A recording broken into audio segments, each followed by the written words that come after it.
রাজা বললেন, কি বানর, কি মনে করে? মহারাজ, ভয়ে কব না নির্ভয়ে কব? নির্ভয়ে কব। মহারাজ, ভাঙা ঘরে মা আমার বড় দুঃখ পান। ঘরের দুয়ার ফাটা, চালে খড় নেই, শীতের হিম ঘরে আসে। মা আমার গায়ে দিতে নেপ পান না, আগুন জ্বালাতে কাঠ পান না, সারা রাত শীতে কাঁপেন। রাজা বললেন, তাই তো তাই তো, এই কথা বলতে হয়? বানর, তোর মাকে রাজবাড়িতে নিয়ে আয়, আমি মহল সাজাতে বলি। বানর বললে, মহারাজ, মাকে আনতে ভয় হয়, ছোট রানী বিষ খাওয়াবে। রাজা বললেন, সে ভয় নেই, নতুন মহলে রানীকে রাখবো, মহল গিরে গড় কাটাবো, গড়ের দুয়ারে পাহারা বসাবো, ছোট রানী আসতে পাবে না। সে মহলে বড় রানী থাকবেন, বড় রানীর বোবা কালা দায়ী থাকবে, আর বড় রানীর পোষা ছেলে তুই থাকবি। মহারাজ, যাই তবে, মাকে ডেকে আনি। রাজা বললেন, যাও মন্ত্রী, মহল সাজাও গে। মন্ত্রী লক্ষ লক্ষ লোক লাগিয়ে একদিনে বড় রানীর নতুন মহল সাজালেন। দুরানী ভাঙা ঘর ছেড়ে, ছেঁড়া কাঁথা ছেড়ে, সোনার শাড়ি পরে নতুন মহলে এলেন। সোনার পালঙ্কে বসলেন, সোনার থালে ভাত খেলেন, দিন দুঃখিনীকে দান দিলেন। রাজ্যে জয় জয়কার হলো, রাগে ছোট রানীর সর্বাঙ্গ জ্বলে উঠল। ডাকিনী ব্রাহ্মণী, ছোট রানীর মনের কথা, প্রাণের বন্ধু। ছোট রানী বলে পাঠালেন, মনের কথাকে আসতে বল, কথা আছে। রানী ডেকেছেন, ডাকিনী বুড়ি তাড়াতাড়ি চলে এলো। রানী বললেন, এসো ভাই, মনের কথা, কেমন আছো? কাছে বসো। ডাকিনী ব্রাহ্মণী ছোট রানীর পাশে বসে বললে, কেন ভাই, ডেকেছো কেন? মুখখানি যে ভার ভার, চোখের কোণে জল, হয়েছে কি? হয়েছে আমার মাথার মুন্ডু সতী নাবার ঘরে ঢুকেছে। সে সোনার শাড়ি পরেছে, নতুন মহল পেয়েছে, রাজার প্রেয়সী রানী হয়েছে। ভিকারিনী দুয়োরানী এতদিনে সুয়োরানীর রানী হয়ে রাজমহল জুড়ে বসেছে। বামুন সই দেখে অঙ্গ জ্বলে গেল, আমায় বিষ দে, খেয়ে মরি। সতীনের আদর আর প্রাণের সয় না। ব্রাহ্মণী বললে, ছি ছি, ও কি কথা মুখে আনে? কোন দুঃখে বিষ খাবে? দুয়োরানী আজ রানী হয়েছে, কাল ভিকারিনী হবে। তুমি যেমন সুয়োরানী তেমনি থাকবে। সুয়োরানী বললে, না ভাই, বাঁচতে আর সাধ নাই।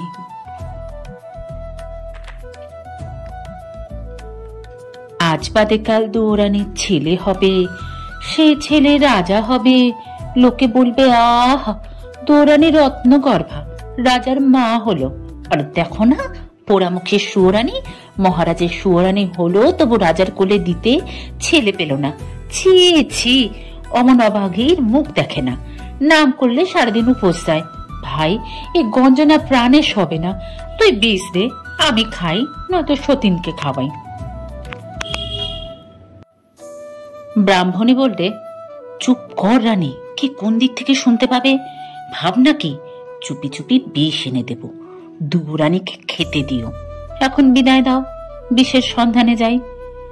রানী বললে, যাও ভাই, কিন্তু দেখো বিষ যেন আসল হয়, খেতে না খেতেই যেন বড় রানী ঘুরে পড়ে।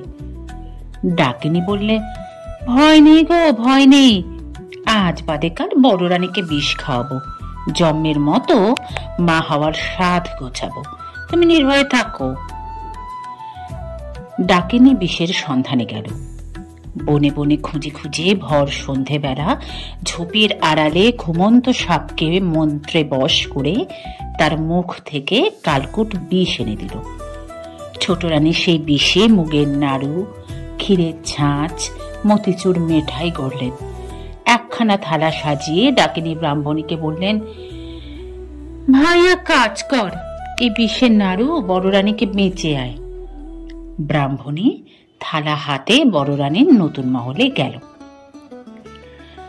ব্রাহ্মণী থালা হাতে বড় রানীর নতুন মহলে যাওয়ার পর বড় রানী বললেন, আয় লো আয়, এতদিন কোথায় ছিলি? দুয়োরানী বলে কি, ভুলে থাকতে হয়? ডাকিনী বললে, সে কি গো, তোমাদের খাই, তোমাদের পুরি, তোমাদেরকে ভুলতে পারি? এই দেখো, তোমার জন্য যতন করে মুগের নাড়ু, ক্ষীরের ছাঁচ, মতিচুর মেঠাই এনেছি। রানী দেখলেন বুড়ি ব্রাহ্মণী বড় যত্ন করে থালা সাজিয়ে সামগ্রী এনেছে। খুশি হয়ে তার হাতে দুমুঠো মোহর দিয়ে বিদায় করলেন। ব্রাহ্মণী হাসতে হাসতে চলে গেল। রানী ক্ষীরের ছাঁচ ভেঙে খেলেন, জিভের স্বাদ গেল। মুগের নাড়ু মুখে দিলেন, গলা কাঠ হলো। মতিচুর মেঠাই খেলেন, বুক যেন জ্বলে গেল। বানরকে ডেকে বললেন, ব্রাহ্মণী আমায় কি খাওয়ালে, গা কেমন করছে, আর বুঝে বাঁচবো না। চল মা, খাটে শুবি চল, অসুখ সারবে। রানী উঠে দাঁড়ালেন, সাপের বিষ মাথায় উঠল।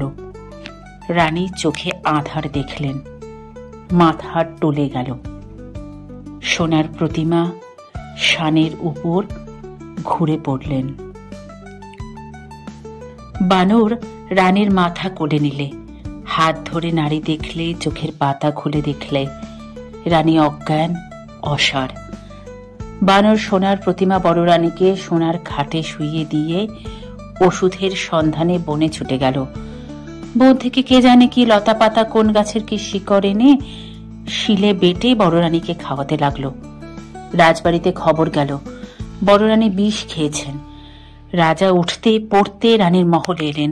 রাজমন্ত্রী ছুটতে ছুটতে সঙ্গে এলেন। রাজবৈদ্য মন্ত্র আওড়াতে আওড়াতে তারপর এসে হাজির হলেন। তারপর রাজার লোক লস্কর, দাসীবাদী যে যেখানে ছিল হাজির হলো। বানর বললে, মহারাজ, এত লোক কেন এনেছো? আমি মাকে ওষুধ দিয়েছি, মা আমার ভালো আছেন, একটু ঘুমোতে দাও, এত লোককে যেতে বলো।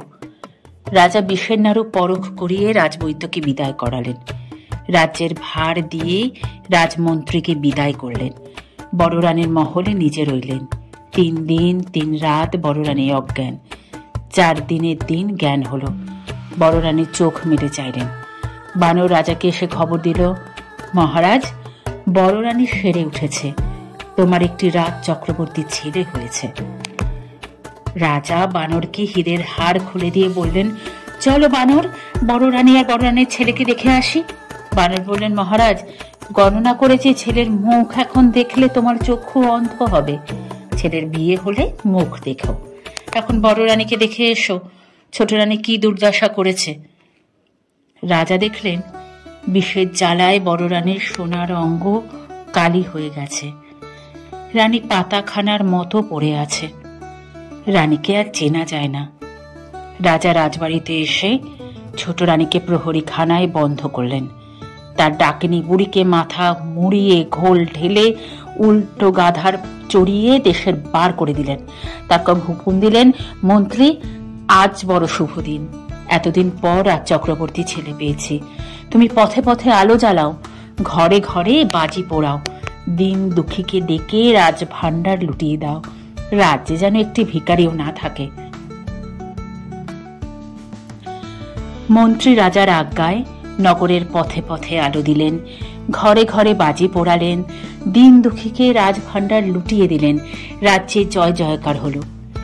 এমনি করে নিত্য নতুন আমোদে দেবতার মন্দিরে পুজো দিয়ে মা কালীর পায়ে বলি দিয়ে 10 বৎসর কেটে গেল। রাজা বানরকে ডেকে বললেন, 10 বৎসর তো পূর্ণ হলো, এখন ছেলে দেখাও।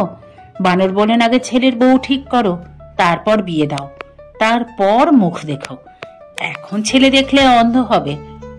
রাজা বানরের কথায় দেশ বিদেশে ভাট পাঠালেন। কত দেশের কত রাজকন্যার সন্ধান এলো, একটিও রাজার মনে ধরল না। শেষে পাটলি দেশের রাজার ভাট সোনার কৌটায় সোনার প্রতিমা, রাজকন্যার ছবি নিয়ে এলো। রাজকন্যার অঙ্গের বরণ যেন কাঁচা সোনা, জোড়া ভুরু বাঁকা ধনু, 2টি চোখ টানা টানা, 2টি ঠোঁট হাসি হাসি, এলিয়ে দিলেই মাথার কেশ পায়ে পড়ে। রাজার সেই কন্যা পছন্দ হলো। বানরকে ডেকে বললেন, ছেলের বউ ঠিক করেছি, কাল শুভ দিনে শুভ লগ্নে বিয়ে দিতে যাব। বানর বললে, কাল সন্ধেবেলায় বেহারা দিয়ে বরের পালকি মায়ের দুয়ারে পাঠিয়ে দিও, বরকে নিয়ে দিতে যাব। রাজা বললেন, দেখো বাপু, 10 বৎসর তোমার কথা শুনেছি, কাল ছেলে না দেখালে অনর্থ করব। বানর বললে, মহারাজ, সে ভাবনা নেই, তুমি বেহাই বাড়িতে চলে যাও, আমরা কাল বর নিয়ে যাব। রাজা পাছে রানীর ছেলেকে দেখে ফেলেন, পাছে চক্ষু অন্ধ হয়, সেই ভয়ে তাড়াতাড়ি বেহাই বাড়িতে চলে গেলেন। আর বানর নতুন মহলে বড় রানীর কাছে গেল।